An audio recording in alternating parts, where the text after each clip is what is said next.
ब्रह्मलोक की एक अप्सरा ऐसी है, नीचे के जितने भी लोकांतर के हैं दिव्य, सबको मोहित कर ले।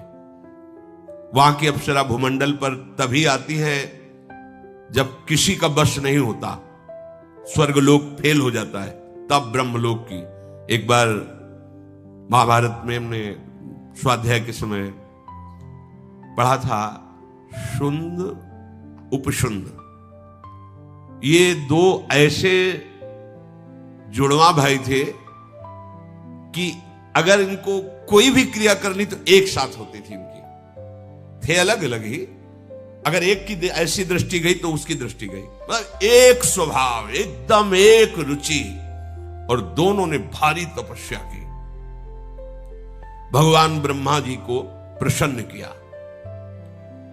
और वरदान मांगा कि हम अमर हो जाएं। सबसे ज्यादा इनको दिक्कत मरने की होती है, अमर हो जाएं फिर मनमानी आचरण करें।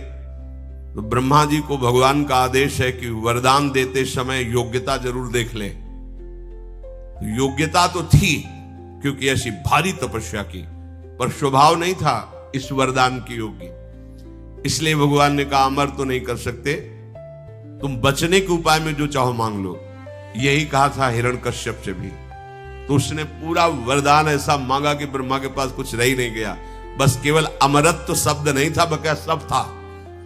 ऐसे ही इन्होंने विचार किया तो कहा तुम्हारे किसी भी विधान से ना मरूं, अगर मरूं तो मैं भाई भाई से ही मरूं। बिल्कुल ठीक है, बिल्कुल ठीक। और अच्छा उनको ये था कि हमारी दोनों में इतनी प्रीति है कि जो हम पसंद करते वही ये पसंद करते, जो हम चलते। ब्रह्मा जी मुस्कुराए, ये तो बहुत हल्की बात, हाँ ठीक, तथास्तु। और उनको ही विश्वास था कि आज तक हमारे भाइयों में एक वृत्ति का फेर नहीं हुआ दोनों में, तो कैसे हो जाएगा। अब इन्होंने शुरू किया बड़े बड़े ब्रह्म ऋषियों के आश्रमों में आग लगा देना, अत्याचार, राक्षसी स्वभाव। अब ऋषि मुनियों ने ब्रह्मा जी को ध्यान के द्वारा वंदना की, प्रभु आपके द्वारा वरदानी ये कैसा है, देखो आपने क्या इनको वरदान दिया, हमारा श्राप भी काम नहीं करता इनके ऊपर, क्योंकि मरेंगे तो सिर्फ परस्पर।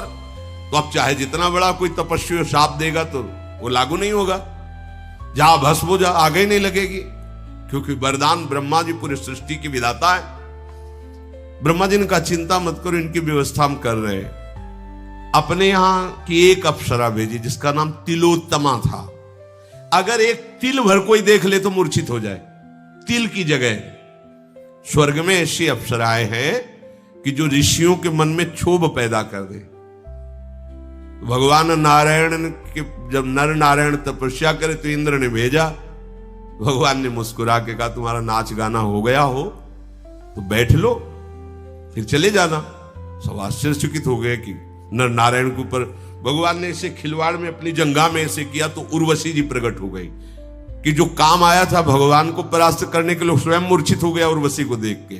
बोले जाओ इसको ले जाओ, स्वर्ग की सर्वश्रेष्ठ अप्सरा, इसके समान कोई नहीं। नारायण भगवान ने प्रकट, जहां उर्वशी का भी काम नहीं चलता वहां ब्रह्मलोक से तो तिलोत्तमा नाम की अप्सरा भेजी और कहा जाओ इन दोनों भाइयों में भेद करा दो। बोले ऐसे गई ऐसे आई, आप चिंता मत करो। तिलोत्तमा जिसका एक तिल देख ले तो वो जहां दोनों भाई बैठे हुए मदिरा आदि का पान करके उन्मत्त हो रहे थे, वहां से गेंद मारी और उनके पास फेंकी। जीव ही देखा भाग पड़े दोनों, एक ने दाया हाथ एक ने बाया हाथ पकड़ा, दोनों की तरफ देख के मुझ छोटे ने कहा भैया हाथ छोड़ो, हमने पकड़ा है तुम्हारी बेटी के समान पवित्र है। उनका धूर्त कही कहा मैंने पहले पकड़ा है तुम्हारी मां के समान, भाभी मां होती है और अनुज बधू बेटी के समान पवित्र होती है।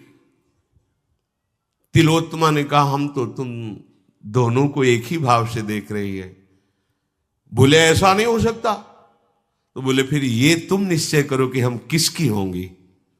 वो बड़े ने कहा अभी इसको मारते अब एक मिनट नहीं लगा क्योंकि था कि हम दोनों में ही मरे, जे ही प्रहार किया तो एक मरा। अब वो केवल ऐसे थोड़ी खड़ा रहेगा, उसने जो प्रहार किया था उससे दूसरा मरा। तिलोत्तमा अंतर बोले ब्रह्मा जी बोले काम हो गया। एक क्षण में उस ब्रह्मलोक में जाकर के जो वासना बनी रहती, वहां का सुख भोगते हैं। और अगर वासना टिकी रही तो फिर जन्म होता है एकाएक को पचड़े में। इसीलिए हम कहते हैं राधा राधा राधा, कोई वासना हमें नहीं रोक पाएगी। नामे भक्ता प्रणश्यति, हमारे अंदर की वासनाएं हमें नहीं रोक पाएंगे, हमारी लाडली जो है ना। इसीलिए ध्रुवदास जी ने बहुत विचार पूर्वक ये दोहा लिखा हुआ है, यद्यपि भक्त अनन्य जो विषय इंद्रियन बस होए, कर्मठ कोटि जितेंद्रियन ते समलायन। अगर व्याख्या करके ना समझाए तो आप फंस जाएंगे कि ऐसा कैसे। एक तरफ कह रहे करोड़ों जितेंद्री, एक जितेंद्री नहीं, करोड़ों जितेंद्री, करोड़ों कर्मकांडी साधना परायण श्यामा श्याम के अनन्य भक्ति की बराबरी नहीं कर सकते, जबकि वो जितेंद्री नहीं है। यद्यपि भक्त अनन्य जो विषय इंद्रियन बस होए, तो कर्मठ कोटि जितेंद्रियन ते समला, उनकी समानता नहीं कर। क्यों? उसे साधन का भरोसा है, इनको लाडली का भरोसा है। और लाडली का जिसे भरोसा है, आज तक भरोसा टूटा नहीं, पक्का। ये आश्रय का मार्ग। इसीलिए जब मदाश्रय शब्द आया था तब कहा था समझो इस शब्द को, इसको समझ गए तो जीवन मुक्त होने में देर नहीं। हम हटाएंगे तो बची रह सकती वासना, लेकिन वो हटाएंगे तो वासना की बात ही नहीं रह जाएगी। प्रेम का ऐसा उमगन हो, ये सब भस्म हो जाएंगे प्रेमाग्नि में। जितनी भी हमारी दुर्वासना या सद्वासना है, शुभ या अशुभ, दोनों भस्म हो जाएंगे। तो ये क्रम करके देवता अपने अपने अधिकार से ऊपर उठाते हुए ब्रह्मलोक ले जाते हैं।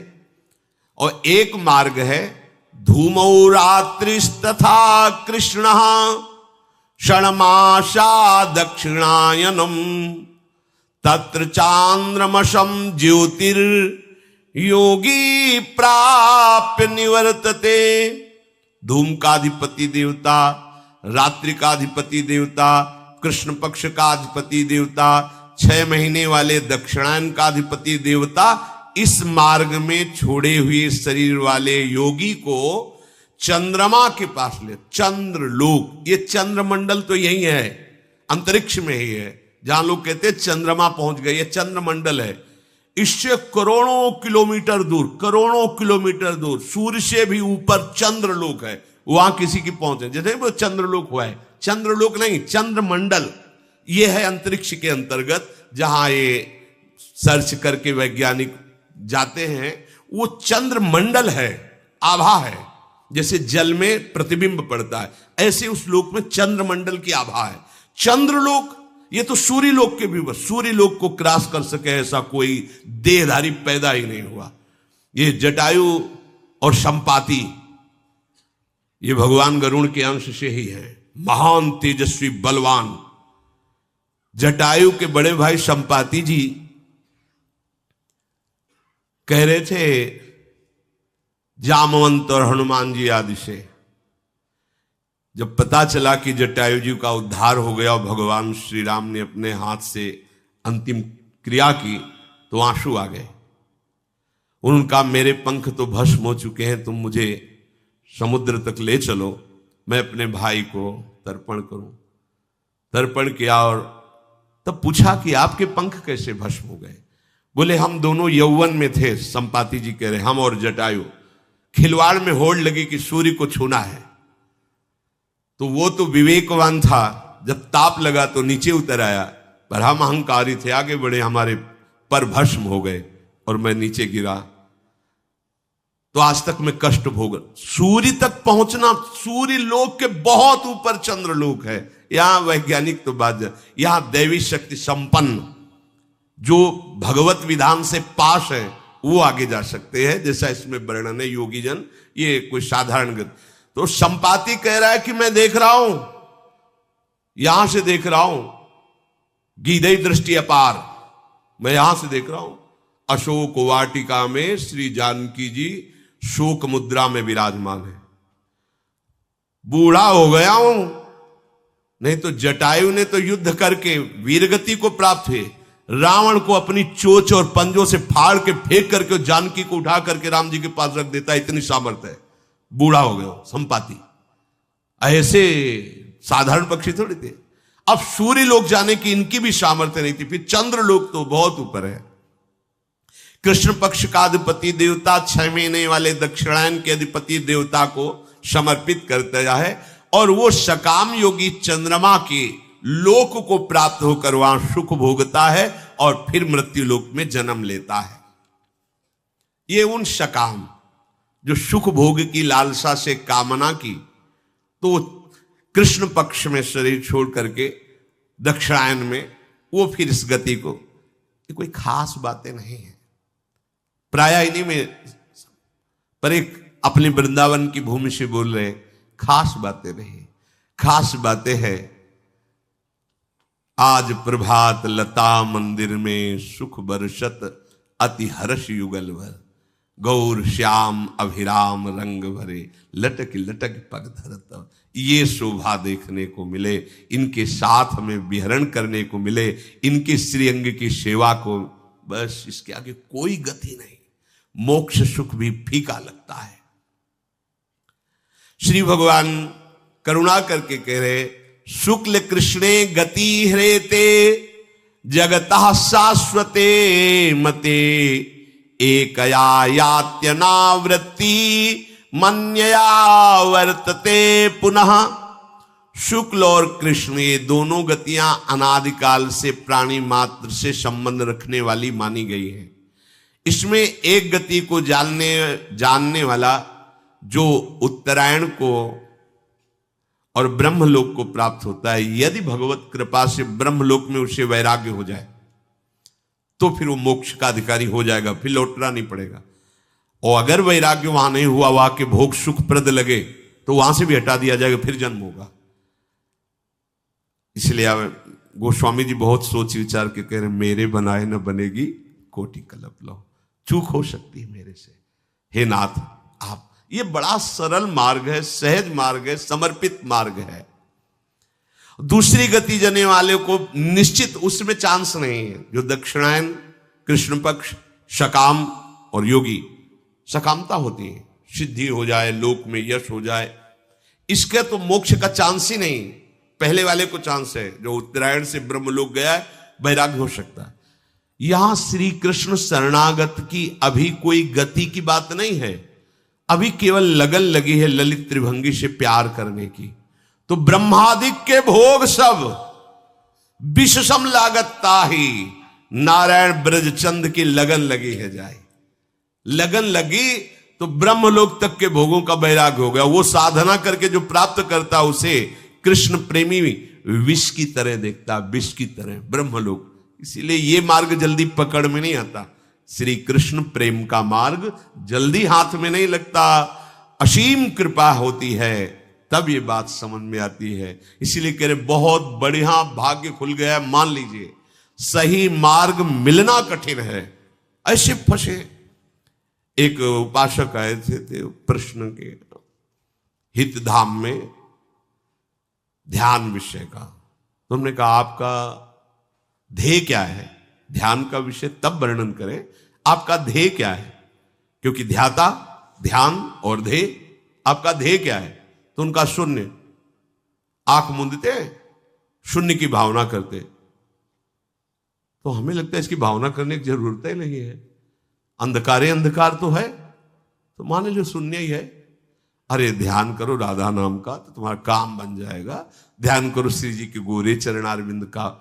एक उपासक मिले, हम तुम्हारा क्या ध्येय है, तो उनका ज्योति, जैसे दीपक की लो ऐसे हम ध्यान, आंख मूंदने की जाए, इतनी बड़ी ज्योति स्वरूप तेजो राशि भगवान भुवन भास्कर चमक रहे, मिला लो आंख, इससे बड़ी ज्योति क्या है। अरे काहे को समय नष्ट कर रहे हो। अगर आपको ध्यान रखना है, ध्यान करना है, तो यत् पाद पद्म नख चंद्र मणि छटाया विस्फूर्जितम किमपि गोप वधु स्वदर्शी पूर्णानुराग रस सागर सार मूर्ति। पूर्ण अनुराग रस सागर की सार मूर्ति लाडली के गोरे चरणारविंद की नख चंद्र छटा का ध्यान करो। जिस छटा के प्रभाव से गोपी प्रेम की ध्वजा बन गई, वो तुम्हारे हृदय में प्रेम समुद्र उड़ेल देंगी। ध्यान का विषय यह है। सही मार्ग मिलना कठिन, पूरा जीवन व्यतीत हो जाता है, मार्ग ही नहीं मिलता तो लक्ष्य की तो बात जाने दो। एक यात्यनावृत्ति मन्य या वर्तते पुनः। शुक्ल मार्ग से उत्तरायण में साधन परायण साधक जो निष्काम भाव से किए वो ब्रह्मलोक में पहुंच, और ब्रह्मलोक में उनके अंदर वासना अगर बची है तो जागृत हो जाती वहां के भोग देख करके, वहां से वैराग्य हो तब मोक्ष पद का अधिकारी। ब्रह्मलोक में जाकर ब्रह्मा जी के साथ सुख भोगता हुआ फिर मुक्त हो जाएगा यदि वासना नष्ट हो गई तो, वहां भी यदि लगा हुआ है। इसीलिए महापुरुषों ने खुल के कह दिया, आ ब्रह्म स्तंभ पर्यंतम सर्वम मायामयम जगत सत्यम सत्यम पुनः सत्यम हरे नामयम केवलम। जप नाम जप। पर आश्चर्य होता है, नाम में प्रीति नहीं हो सकती और दुनिया का प्रपंच याद है, दुनिया के शास्त्र याद है, नाम में नहीं, नाम निष्ठा नहीं। वाणी खुलने के पहले निकलना चाहिए आराध्य देव का नाम, राधा राधा राधा, फिर बात करो, फिर बीच में बोलो राधा राधा, फिर विश्राम करो राधा, तुम्हारी बात बन गई। बार बार जन्म मरण के चक्र से जो युक्त रहते हैं अर्थात सकामता, वो भी योग है। ये उन विषयी पुरुषों की बात नहीं करते जो अधर्म के, वो उनके लिए तो दुर्गति है। ये सदगति की बात कर रहे हैं जो धर्म से चलते हैं, शास्त्र सम्मत गृहस्थ का पालन करते हैं, पर कामनाएं हैं भोगों की, उनको ये दक्षिणायन वाला मार्ग मिलता है, फिर उनका जन्म होता है। पर ये जिनकी दुर्गति हो रही उससे करोड़ों गुना बढ़ करके है ये। नैते श्रुति पार्थ जानन्य योगी मुरिहति कश्चन। बहुत बढ़िया बात। तस्मात् सर्वेषु कालेषु योग युक्तो भवार्जुन। हे अर्जुन, इन दोनों मार्गों को जानने वाला कोई भी योगी मोहित नहीं होता। समझ रहे हो? भगवान इशारे में क्या बता रहे हैं? जो इन दोनों मार्गों को जान गया वो इन दोनों से मतलब नहीं रखेगा। भैया ब्रह्मलोक गए और कहीं चकाचौंध में फंस गए तो फिर गड़बड़ हो गया। तो ब्रह्मलोक हम जाएंगे, कोई ब्रह्मा जी से हम पे परिचय थोड़ी बढ़ाना है। हमें तो जिसने ब्रह्मा को भी बनाया उससे परिचय बनाना है, हमें क्यों जाना है ब्रह्मलोक? अच्छा, ब्रह्मा को जिसने बनाया है वो भी जहां कुछ बनना चाहता है, सखी बन करके श्री जी के चरणों में महावर लगाना चाहता है, हम तो वहां की बात जानना चाहते हैं। हमें तो भगवान के बैकुंठ धाम से भी प्रणाम नमस्कार, वहां का भी हमें परिचय नहीं चाहिए। हमें तो अपने श्री स्वामिनी जी के नवनिवृत्त निकुंज का परिचय चाहिए। भाव समझे? भगवान इशारे से कह रहे इन दोनों मार्गों को जो जानता है वो मोहित नहीं होता। सीधे एक, क्योंकि पहला इन मार्गों के वर्णन करने के पहले कहा था कि वो महान परम पुरुष परमात्मा सारे जगत को व्याप्त है, उसको अनन्य भक्ति के द्वारा प्राप्त किया जाता है। तस्मात् सर्वेषु कालेषु योग युक्तो भव अर्जुन। इसलिए हर समय योग में युक्त रहे। यहां किस योग की बात कह रहे भगवान? अष्टांग योग, लय योग, हठ योग नहीं। तस्मात् सर्वेषु कालेषु माम निस्मर वाले योग की, जो सतत भजन करता है। तेषाम सतत युक्ता नाम भजताम प्रीति पूर्वकम ददामि बुद्धि योगम तम। इस योग की बात कर रहे हैं। हमारा मन और बुद्धि प्रियालाल में समर्पित हो गया। इस योग के बराबर कोई योग नहीं। इतने मार्ग हैं, इतनी सिद्धांत है कि बता रहे टेबलेट जेब में रखना पड़ेगा, सर दर्द हो जाएगा आपको। बस गुरु कृपा पात्र जन को ढूंढना नहीं पड़ता। इसीलिए गुरु का वर्णन किया जाता है कि भाई मेडिकल स्टोर तो भरा हुआ है औषधियों से। हे डॉक्टर, हे वैद्य, तुम हमारी नाड़ी पकड़ो और बोलो कि कौन सी दवा हमारे काम में आएगी। सीधे लिया, खाया, खत्म किया। अब खोज दे कि हमारे सर दर्द की दवा इसमें कौन सी है, तो हमारा समय बर्बाद होगा, सर दर्द बढ़ेगा और हम दवा नहीं निकाल पाएंगे। अगर धोखे से कोई इधर उधर टेबलेट खा लिया तो रिजेक्शन भी होगी। रिजेक्शन के तरह एक्शन रिजेक्शन जो भी हो, मतलब वो विरोधी भाव पैदा कर देगा।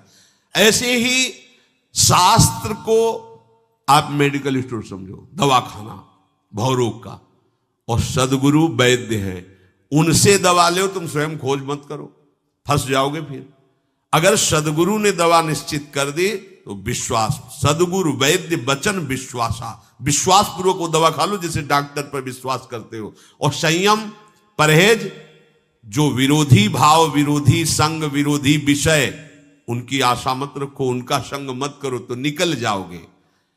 जिसका ऐसा दृढ़ निश्चय है कि केवल मुझे भगवत प्राप्ति करनी है, उसे कोई भी देश काल परिस्थिति कभी भी कहीं भी विचलित नहीं कर सकती। कोई भी घटना परिस्थिति के अधीन नहीं हो सकता, क्योंकि उसका लक्ष्य है भगवत प्राप्ति। तो भगवत प्राप्ति होती है भगवत सुमिरन से, निरंतर भजन से, बस इससे बड़ा कोई योग नहीं है। सहज में समझ लीजिए। वेदेषु यज्ञेषु तपःसु चैव दानेषु यत् पुण्य फलम प्रदिष्टम अत्येति तत्सर्वमिदं विदित्वा योगी परम स्थानमुपैति चाद्यम।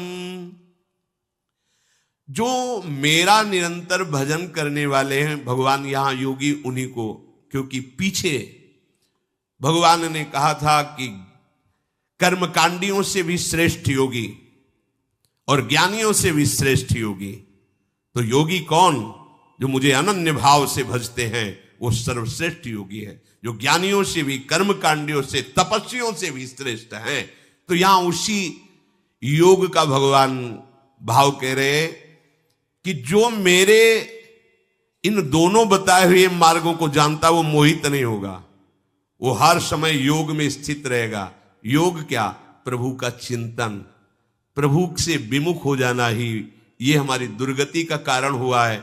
हर समय कहीं भी हो, कैसे भी हो, जब आपके मुख से नाम निकलेगा और हृदय में प्रभु का आश्रय है, निश्चित परम गति होगी, इसमें कोई संशय नहीं है।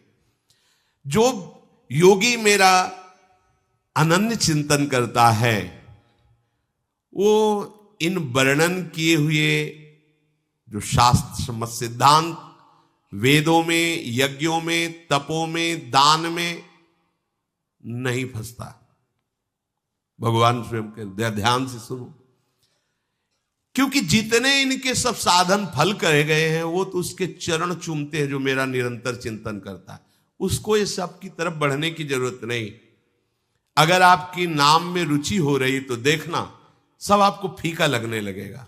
नाम में रुचि नहीं है तो ये होता है।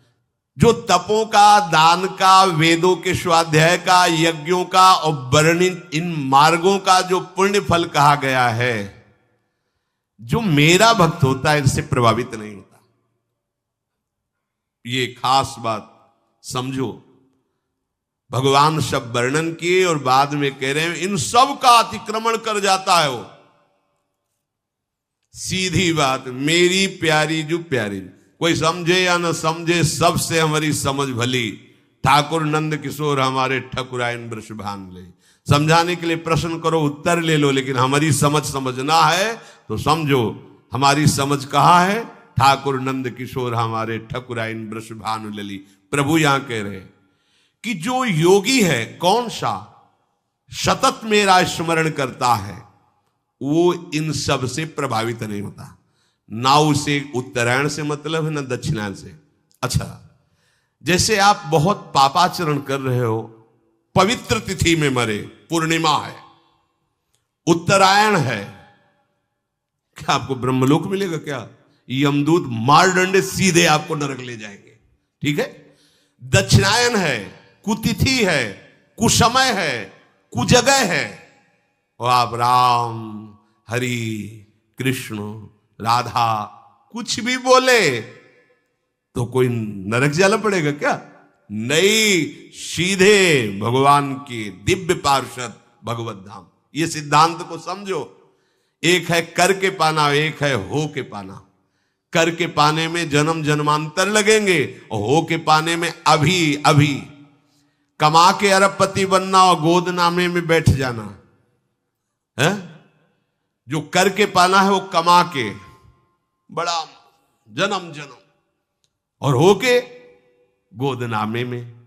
वो तो कह रहे हैं ना, अगर ये हो कि भाई वहां फुल हो चुका है, अब नहीं, वो कह रहे हैं अब भी जगह खाली है, आ जाओ, मामे वे प्रपद्यन्ते मायामेताम तरन्ते, यही परलोक सकल सुख पावत। आ जाओ हमारी गोदनामे में आ जाओ, मैं प्रभु का बच्चा हूं, आओ मेरी पूरी संपत्ति, दंपति संपत्ति पाई है, कुंज महल की टहल सुख दंपति संपत्ति पाई है।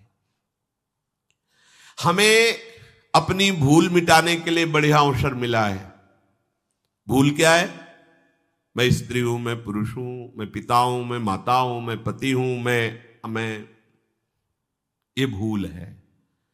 इस भूल को मिटा दो। मैं प्रभु का हूं, प्रभु मेरे, वही है। आप भी मानते हैं, ना मानते हुए भी जब वो अंतर ध्यान हो जाते हैं, तो जो तुम्हारी प्रिय पत्नी, प्रिय पुत्र, प्रिय पति रख के दिखा लो। भाई हम 4-6 महीने से रखे हुए हैं क्योंकि प्रिय हैं। कमरे में जाने में भय लगेगा कि चलो, क्यों?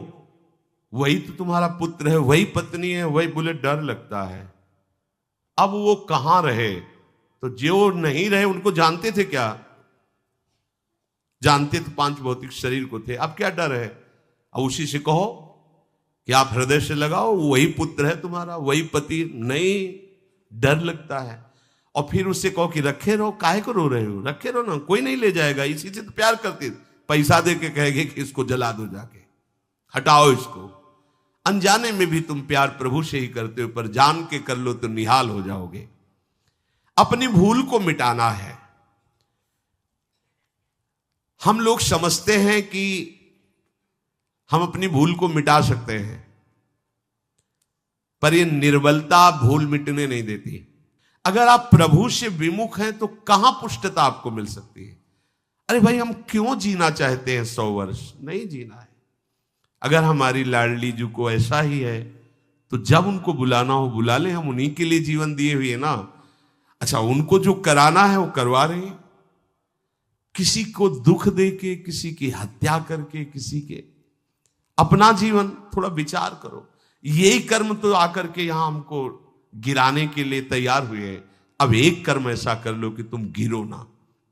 ये निर्बलता, ये अपात्रता, ये संयोग सुख की लोलुपता, ये मनुष्य को असमर्थ बना देती है। राधा राधा अगर भाव से जप करके देखो तो कोई कमजोरी। मनुष्य जन्म में महान लाभ से वंचित अपनी मूर्खता के कारण हुआ जाता है। मनुष्य को संयोगजन्य सुख की लोलुपता का त्याग करने की सामर्थ्य, नित्य निरंतर भगवत मार्ग में उद्यत रहने की सामर्थ्य, ये केवल भगवत प्रेमी महात्माओं से मिलती है। पकड़ लीजिए बात। अगर शब्द है भगवत प्रेमी महात्माओं से, क्योंकि भाई अगर भटके हुए जंगल वाले से फंस गए तो तुम्हारा दिमाग ही बदल जाएगा। ये धाम नाम सब छूट जाएगा। अपनी अपनी भावना होती है। एक संत भगवान नर्मदा के किनारे से आए थे। उन्होंने कहा कि सर्वत्र वृंदावन ही है, जहां भगवान वहीं वृंदावन। तो बताओ भगवान कहां नहीं है? सब जगह भगवान, सब जगह वृंदावन ही है। हाँ, हमारे वृंदावन के 2 रूप हैं। एक है व्यक्त रूप और एक है अव्यक्त रूप। अव्यक्त रूप से जहां आप व्यक्त रूप का चिंतन करोगे वहीं आपको भासेगा, अनुभव में आने लगेगा। लेकिन वृंदावन तो वृंदावन ही है ना। कोई त्रिभुवन में जगह बताओ जहां ललित त्रिभंगी बिहारी जी मूर्तिमान होकर के विराजमान हो। ये किसी कारीगर की रचना नहीं, स्वयं प्रियालाल श्यामा श्याम स्वामी हरिदास जी के प्रेम से ये युगल रूप एक वपु धारण कर बांके बिहारी के, ये प्रिया प्रीतम साक्षात कहना भी एक लघुता सी लगती है। प्रिया प्रीतम, ये कारीगर की रचना नहीं की। श्री राधा रमण जो सरकार साक्षात गोपाल भट्ट जी के प्रेम आंसुओं से प्रभावित होकर शालीग्राम में ही प्रिया प्रीतम रूप होकर राधा रमण जी के रूप में विराजमान है श्री राधा वल्लभ लाल जी महाराज। और ऐसे कितने ठाकुर वृंदावन में, घर घर ठाकुर वृंदावन में। एक संत जहां रहता है उस देश की, उस क्षेत्र की महिमा हो जाती है। यहां तो घर घर संत है। जैसे एक परिवार में 10 लोग रहते हैं, ऐसे कुटिया में 10 संत रहते हैं। यहां संतों का एक खेत है। एक जगह भागवत होती है तो वहां मंगल और पवित्रता छा जाती है, यहां घर घर भागवत हो रही है। एक जगह अखंड कीर्तन, यहां घर घर अखंड कीर्तन है। कैसे कोई वृंदावन की समानता कोई कर सकता है?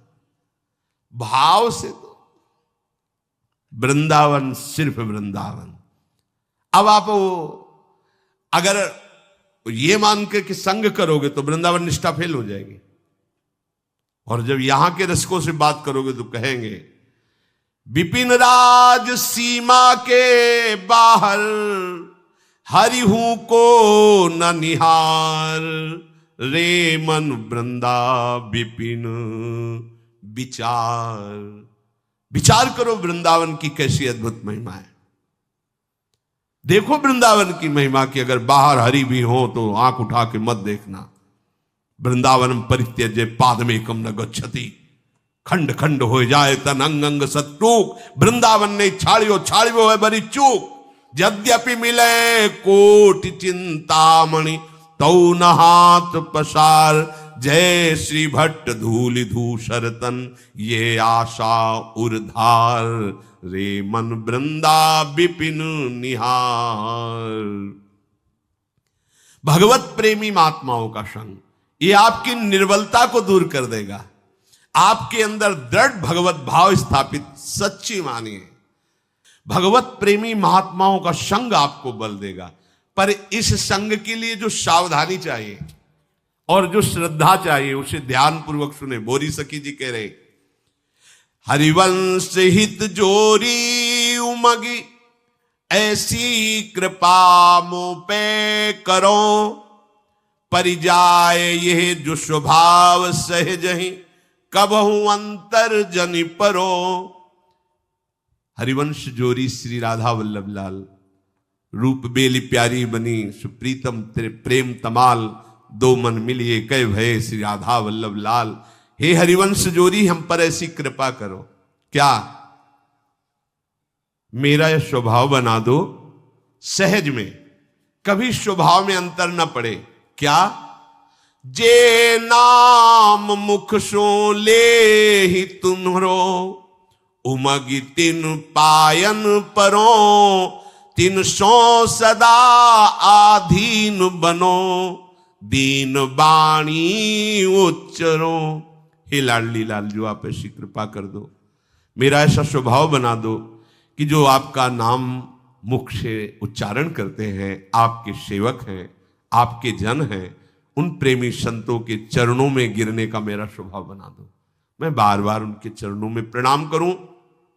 300 सदा आधीन बनो, मैं उनके अधीन रहूं, जैसी आज्ञा करें वैसा मैं चलूं, और दीन बाणी उच्चरो, दैन्य होकर उनसे बात करें।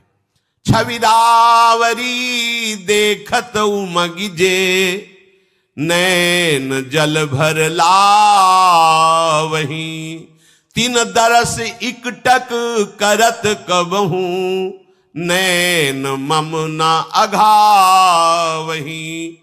हे लाडली लालजू, जो आपकी रूप माधुरी में डूबे हुए आंसू बहाते हैं, ऐसे रसिक जनों को मैं एकटक निहारता रहूं। मेरे नैन कभी ऐसा तृप्ति ही न माने कि उनके मुख चंद्र से हटने की बात हो। क्या मांग रहे हैं लाडली लाल से? आपकी रूप माधुरी में जो डूबे हुए आंसू बहा रहे, मैं उनको निरंतर देखता रहूं।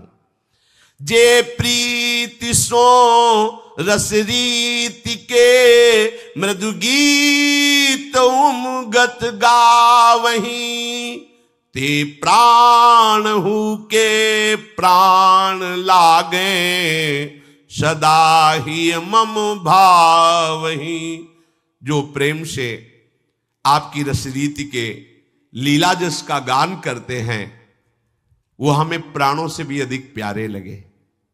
सदा मेरा हृदय भाव भर करके उनको ऐसे देखे जैसे कोई आसक्त पुरुष, मेरे प्राण समर्पित हो जाए आपके प्रेमियों में। अपराध मन क्रम बचन तिनके, कबहु जिन करवाइए। देखो, ये नहीं कह रहे कि मैं कभी मन वचन कर्म से अपराध ना करूं, ये शरणागति का भाव देखिए। कह रहे अपराध मन क्रम बचन तिनके कबहू जिन करवाइयो। ये सूक्ष्म विषय है। देखो अहम समर्पित है, मांग हो रही है, पर क्या कह रहे हैं? मैं अपराध करने की बात नहीं कह रहे, कह रहे आप ऐसा कभी मत करना कि मन वचन कर्म से कभी अपने प्रेमी जनों का अपराध करवा दो। ये बहुत सूक्ष्म बात है। मतलब हमें क्या देखना है?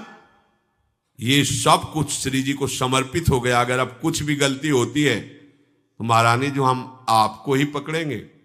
आपने क्यों ये गलती करवाई? ये जैसे छोटा सा बच्चा गिर गया, मां दौड़ के उठाती है तो वो मां के लिपट करके मां को चपत लगाता है। उठाने तो आ गई, जब मैं गिर रहा था तब क्यों नहीं संभाला? क्योंकि मैं तो गिर ही रहा था ना, आई ना उठाने, तो गिरने क्यों दिया? तो इसलिए भोरी सखी कह रही अपराध मन क्रम बचन तिनके कबहू जिन करवाइयो। जैसे लहें सुख सोई करो यह बुद्धि जिए उपजाइयो। हे श्यामा श्याम, कभी ऐसा ना हो कि मन वचन कर्म से किसी रसिक को दुख पहुंच जाए। ऐसी कोई चेष्टा मुझसे कभी मत कराना। मुझे ऐसी बुद्धि दो जिससे उनको सुख पहुंचे, वही मैं चेष्टा करूं। अभिमान तिनसो ना करो कबहूं बराबर ना बनो। मत्सर न कबहूं हो ये तिन उत्कर्ष ही अलखी सुख सनो। प्रभु कभी मेरे मन में ऐसा अभिमान ना जाए कि अब क्या इनमें मेरे में क्या अंतर है, मैं कभी उनकी बराबरी ना करूं। और कभी मेरे हृदय में मत्सर ना हो कि ये तो मेरे से आगे बढ़े जा रहे हैं। कभी उनका उत्कर्ष, उनका यश, उनकी महिमा सुन करके मेरा हृदय ईर्ष्या से युक्त ना हो जाए, ऐसी कृपा करना। हे लाडली लाल, जो त्रासन कोटिन देहि मोको शस्त्र ले ले मारही। तो भाव बढ़ तो ही रहे जिये लेस दुख माने नहीं। गजब कर दिया। कह रहे हैं यदि वो प्रेमी जन मुझको करोड़ों प्रकार से अपमानित करें, दंड दें, या वो शस्त्र लेके मुझे पीटे मारे, तो हे श्री जी ऐसी कृपा करना कि मेरा कभी भाव बिगड़े ना, सदैव भाव बढ़ता रहे। और कभी मैं हृदय में दुखी ना हूं कि ये हमारे साथ ऐसा बर्ताव क्यों किए या क्यों कर रहे हैं। मैं उलझूं। कैसे उलझूं? मेरे प्यारे हैं, कोई अमंगल नष्ट करने के लिए लीला कर रहे हैं। नर नारी साधु असाधु राजा रंक जिय में ना धरो। जन रावरे जिय जान मैं तो दौरी पायन ही परो। अरे तो स्त्री शरीर साधु है, ये तो अमुक जाति के साथ, ये बहुत गरीब है या बहुत बड़े हैं, ऐसा भेद बुद्धि मेरे मन में न रहे। बस इतनी बात देखूं कि हे लाडली जो ये आपके जन हैं और मैं उनके चरणों में प्रणाम करूं, उनकी चरण धूलि अपने माथे पे धारण करूं। अतिपात की अति स्वार्थी लंपट न जिय जानो तिन्हें। जन जानि तुम्हारे नाथ तुमहू ते अधिक मानो तिन्हें। बहुत यही निष्ठा है। हे लाडली लाल, आपके जन से यदि ऐसा हमें स्पष्ट दिखाई भी दे कि ये तो पाप वाली बात है, ये तो स्वार्थ वाली बात है, इसमें तो लंपटता है, प्रभु मुझे ये ना दिखाई दे। मुझे ये दिखाई दे कि ये मेरे लाडली का है, बस इतना संबंध मानकर मैं आपसे भी अधिक उसको प्यार करूं। ये बहुत कठिन बात है। ये भगवत प्रेमी महात्मा ही कर सकता, दूसरे में सामर्थ्य नहीं। मोशो सदा सुख ही लहें मुंह पे कृपा नित ही करे। यह बीनती साची करो मेरी नवे सुधि बीसरे। मेरे ऐसे आचरण हो कि उनको सदा सुख मिले और मुझे वो दुलार करते रहें। मेरी विनती है श्यामा श्याम कि वो कभी मुझे ऐसा भूल न जाए कि मेरा नहीं है, वो मेरा है ऐसी स्मृति करते रहे। तिनको न छोड़ो संग, चाहे विश्व सब निंदा करे। तिन सो न हो ये कुभाव, तिन में को न गुण लखी परे। हे स्वामी जी, प्रायः मनुष्य का स्वभाव ऐसा होता है कि जिसके चार लोग बड़ाई करते हैं वहां जुड़ता है, और जहां चार लोग निंदा करने लगते हैं वहां से हट जाता है। लेकिन लाडली जी, मुझे ऐसी सामर्थ्य दो कि चाहे पूरी विश्व निंदा करे उनकी, पर तिनको न छोड़ो संग। चाहे विश्व सब निंदा करे, सब विश्व उनकी निंदा करे तो भी मेरा भाव न बिगड़े, मैं वैसे ही उनसे जुड़ा रहूं। तिनसो न हो एक कुभाव, तिन में को न अवगुण लख परे। और मेरी ऐसी दृष्टि कर देना श्री जी कि कभी उनमें दोष दिखाई न दे, कभी मेरा भाव न बिगड़े। जो लो जियो तिन संग रही, तिनकी कृपा अनुभव करो। हित भोरी तिनके ढिंग मरो। हुए छार तिन पद तर परो।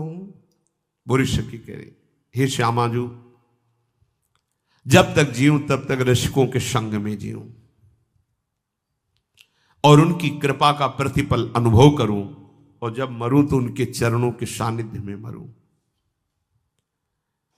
और मेरा शरीर वृंदावन की रज में रज बनकर मिल जाए, बस इतनी ही मांग है।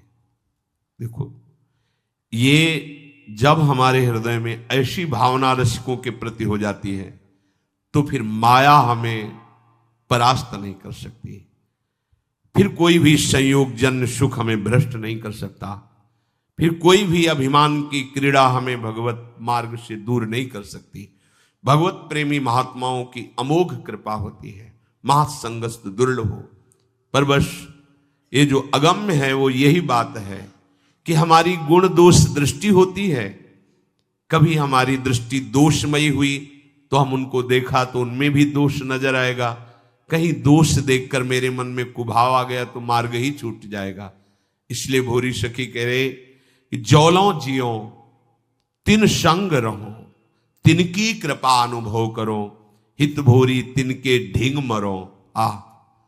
कैसा सौभाग्य होगा जब रसिक जन सब घेरे हुए प्रियालाल का जस गा रहे होंगे और उनके चरणों के समीप पड़े, उनके दर्शन करते हुए जस सुनते हुए श्री जी के पास जा रहे हैं। ये गति आगम निगम अगोचर गति है, ये शास्त्रों से परे गति है। भगवत प्रेमी महात्मा जन बैठे हुए जस गा रहे हैं और बीच में श्री जी की सखियां आई और उसको दिव्य नवनिवृत्त निकुंज में ले जा रहे हैं। पूज्य श्री पंडित गया प्रसाद जी महाराज गिरिराज में थे, उन्होंने दिव्य दृष्टि से देखा कि एक नवीन सखी पालकी में बैठी हुई और कई सखियां राधा नाम कीर्तन करती हुई वृंदावन की तरफ ले जा रहे हैं। तो उन्होंने कहा कि भाई जी का शरीर पूरा हो गया, क्योंकि ये भाई जी ही है। पता लगवाया तो हाँ, उसी समय उसी तिथि को पूरा हुआ था ऐसा। तो ये जो गति है आगम निगम अगोचर गति है। उत्तरायण दक्षिणायन ये नाना प्रकार की गतियां हैं, पर प्यारी जू प्यारे जू का जो दृढ़ प्रेम है वो प्रेमी जनों के संग से मिलता है। पर प्रेमी जनों के संग का निर्वाह करना ये इसीलिए दुर्गमो लिख दिया। महत्संगस्त दुर्लभ हो, अगर मिल भी जाए तो अगम्यो, उसका निर्वाह करना बड़ा कठिन। अगर निर्वाह कर गए तो अमोघस्य, निश्चित भगवत प्राप्ति, निश्चित भगवत प्रेम। हुए छार तीन पद तर परो, मरने के बाद की भी आकांक्षा रख रहे हैं कि मेरा शरीर वृंदावन की रज में मिले और वो रसिक जन हमारे ऊपर चले, उनके चरण सदैव हम पर पड़ते रहें। तो भगवत प्रेमी महात्माओं के संग से निरंतर प्रिया प्रीतम के अभंग प्रेम को प्राप्त करना ही जीवन का परम लाभ है। खूब नाम जप कीजिए और श्री जी के भरोसे रहिए, जीवन सार्थक हो जाएगा। श्री राधा वल्लभ लाल की।